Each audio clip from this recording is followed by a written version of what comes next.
एक छोटे से गांव में रघु नाम का एक आदमी रहता था। रघु बहुत चालाक था, लेकिन उसकी चालाकी अच्छी नहीं बल्कि बुरी थी। वो हमेशा लोगों को धोखा देकर अपना फायदा करने की कोशिश करता था। गांव के लोग उससे परेशान रहते थे, लेकिन कोई खुलकर कुछ कहता नहीं था। रघु के पड़ोस में मोहन नाम का एक ईमानदार किसान रहता था। मोहन बहुत मेहनती और दयालु था। वो हमेशा दूसरों की मदद करता था। पूरे गांव में लोग मोहन की इज्जत करते थे। एक दिन रघु ने सोचा कि क्यों ना मोहन को भी धोखा देकर कुछ फायदा लिया जाए। उसने एक योजना बनाई। रघु मोहन के पास गया और बोला, भाई मोहन, मेरे खेत में इस साल फसल बहुत अच्छी हुई है, लेकिन मेरे पास उसे रखने के लिए बोरे नहीं है।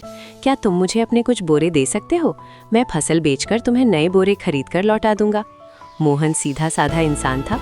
उसने बिना सोचे समझे रघु को अपने 10 अच्छे बोरे दे दिए। कुछ दिनों बाद रघु बोरे वापस लेकर आया, लेकिन जब मोहन ने बोरे देखे तो वो हैरान रह गया। सारे बोरे पुराने और फटे हुए थे।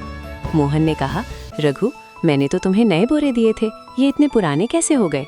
रघु हंसकर बोला, अरे मोहन, तुम्हें पता नहीं, तुम्हारे बोरे इतने काम करते करते बूढ़े हो गए। मोहन समझ गया कि रघु उसे धोखा दे रहा है, लेकिन उसने कुछ नहीं कहा। कुछ महीनों बाद मोहन ने रघु को सबक सिखाने की सोची। वो रघु के पास गया और बोला, रघु भाई, मेरे पास कुछ सोने के बर्तन हैं। मुझे कुछ दिनों के लिए बाहर जाना है। क्या तुम इन्हें अपने घर में सुरक्षित रख सकते हो? रघु बहुत लालची था। उसने सोचा, वाह, अब तो मुझे सोने के बर्तन मिल जाएंगे। उसने खुशी खुशी बर्तन रख लिए। कुछ दिनों बाद मोहन वापस आया और अपने बर्तन मांगे। रघु चालाकी से बोला, मोहन, मुझे बहुत दुख के साथ कहना पड़ रहा है कि तुम्हारे सारे सोने के बर्तन चूहों ने खा लिए। ये सुनकर मोहन शांत रहा। उसने कहा, ठीक है, अगर चूहे सोने के बर्तन खा सकते हैं तो बाज भी बच्चों को उठा सकते हैं। रघु चौंक गया और बोला, क्या मतलब? तभी मोहन ने बताया कि रघु का बेटा उसके घर पर सुरक्षित है।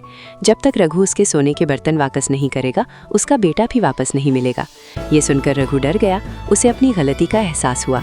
उसने तुरंत मोहन के सारे सोने के बर्तन वापस कर दिए और अपने बेटे को ले गया। उस दिन के बाद रघु ने कभी किसी को धोखा नहीं दिया। सीख, जैसी करनी वैसी भरनी। इंसान जैसा कर्म करता है, उसे वैसा ही फल मिलता है।